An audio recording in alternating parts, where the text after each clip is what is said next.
So point number 2, let's talk about the model of unselfishness. The way to change is not by studying a list of words. If you want to memorize verses 4-7, that would be great, but that's not going to change you. That can expose you, that can diagnose you, but to really change, you have to let your heart be captivated by the only one who really lived this out. So, what does the life of Jesus tell us about unselfish love? Look with me at John chapter 13, verse 1. It was just before the Passover festival. Jesus knew that the hour had come for him to leave this world and go to the Father. And listen to this. Having loved his own who were in the world, he loved them to the end. So up until this time, Jesus had spent about 3 years with this little group of guys, and it says he had loved them. So he hadn't just talked about love. He had actually treated these people with respect and compassion and generosity. He had loved them like they'd never been loved before. And now it says he was about to show them that the full extent of his love to the very end.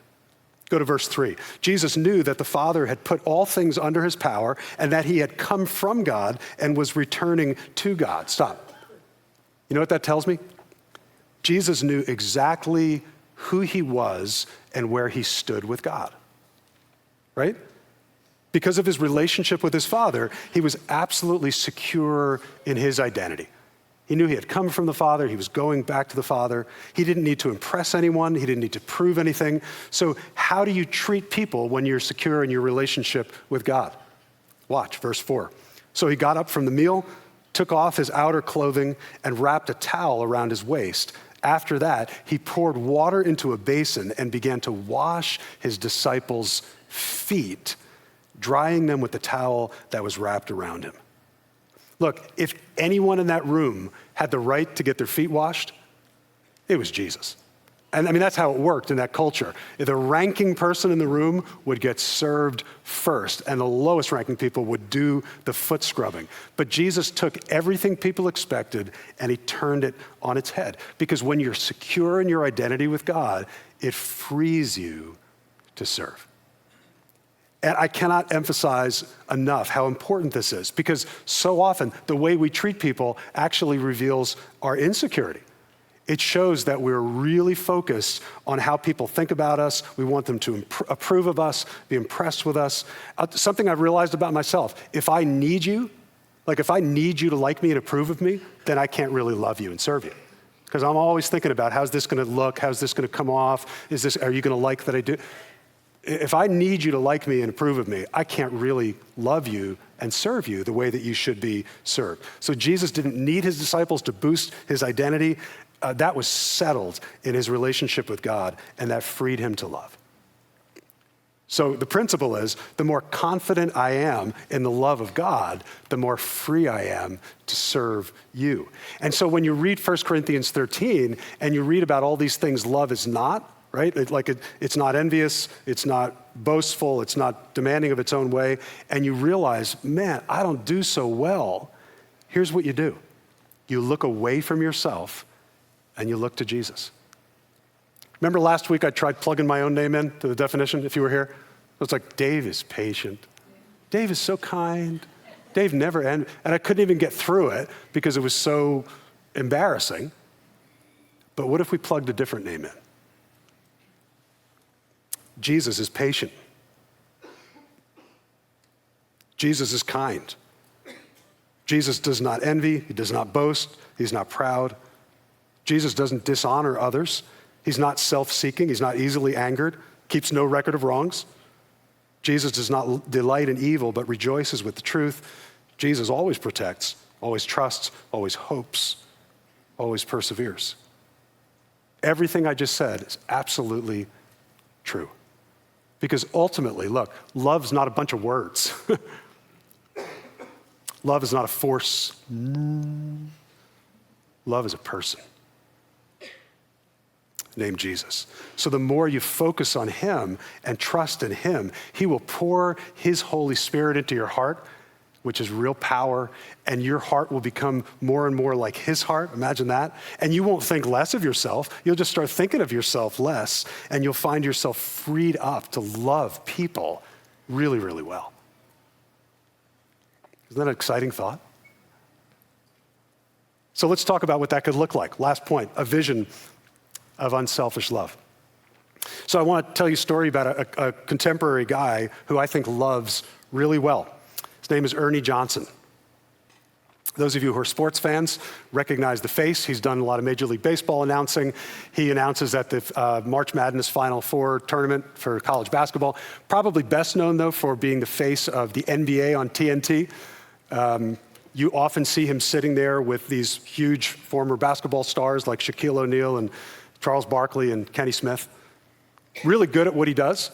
And you can tell that he's really respected by the other guys. But I think most of that respect is not just because he knows his basketball well. It's a lot because of his personal life. Let me tell you a little about his personal life. So Ernie and his wife have 6 kids. 4 of them are adopted, and 3 of them have pretty significant special needs. About 30 years ago, his wife was on a mission trip to Romania, and she visited this orphanage where she met a little 3-year-old boy named Michael. Michael had a club foot, couldn't walk, couldn't speak. It was clear he had severe cognitive disabilities. So she called home and she told Ernie about him, and Ernie said, "Bring him home." I told my wife this week, I can't talk about this guy without just losing it. So they adopted Michael.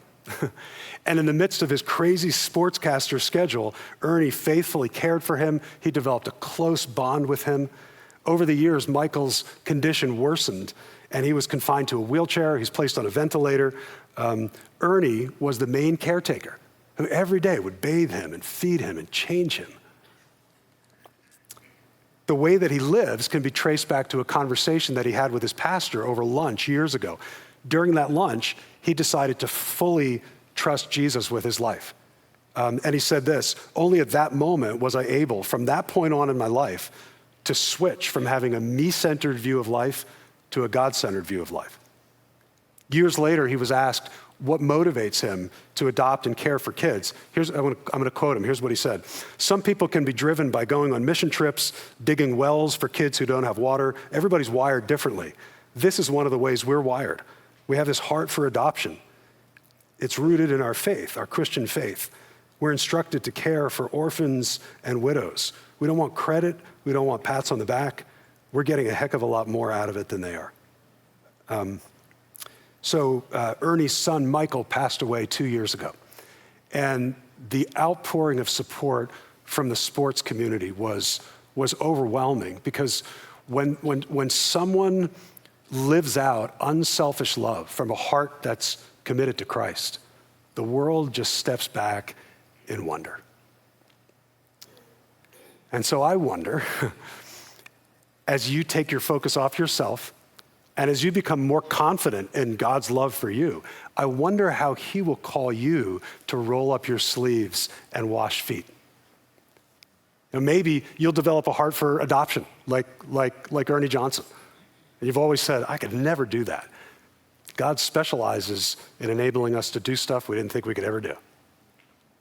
Maybe you'll spend a lot more time on the streets of Patterson in the messiness of washing the feet of homeless folks and drug-addicted folks. Maybe you'll start noticing people in your school or in your job or like in the grocery store that you never noticed before. You used to just walk right by.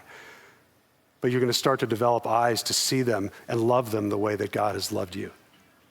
I don't know I don't know what he's going to call you to do, but I know this: if you allow him, God is going to change your heart and make you less envious. You're going to be able to celebrate the good things in other people's lives instead of envying them. I might even go to some of those conferences where those other pastors get invited to speak. Maybe. He's going to make you less proud, less puffed up. So when it's not about you, you can just be there fully focused on the other people. And he's going to make you less stubborn so that you will admit you're wrong, or even admit that you might be wrong. That's going to be so good for your relationships. See, here's what I can promise you. If you never break out of your self-absorption, your self-focus, you will live a small and miserable life. But if you allow the love of God to change you, your soul will expand and your world will open up in beautiful ways. because love changes everything. Everything.